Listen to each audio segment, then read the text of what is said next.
আজকে আম্মু বাসায় না থাকার কারণে সকালের নাস্তাটা দাদু ভাইয়ের জন্য আমিই বানিয়ে দিব। প্রথমে গরম পাথরের উপর একটু সয়াবিন তেল ঢেলে দিলাম।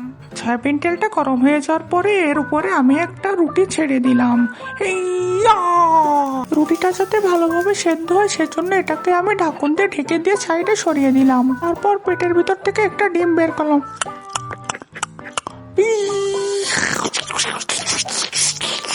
তারপর ঢাকনটা উঠিয়ে দেখি আমার রুটি সেদ্ধ হয়ে গিয়েছে। আইয়া! তারপর রুটিটা কাঠি দিয়ে এক পাশ উঁচু করে দিলাম। তারপর দেখলাম দাদু আমার জন্য টমেটো সস এনেছে। টমেটো সসটা আমি আমার ডিমের উপরে ছড়িয়ে দিলাম যাতে এটা খেতে অনেক সুস্বাদু হয়।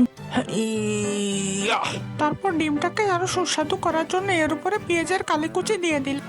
পেঁয়াজের কালিকুচিটা সিদ্ধ হয়ে যাওয়ার পরে আমি পাউরুটির উপরে একটা লেটুস পাতা দিয়ে দিলাম। তারপর আমার ডিমটাকে এর উপরে দিয়ে রুটিটাকে ঢেকে দিলাম।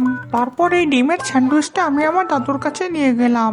দাদু কামড় দেওয়ার সাথে সাথে বলল, স্যান্ডউইচটা অনেক ইয়াম্মি লাগছে। খাবারটা আসলে সুস্বাদু হয়েছে।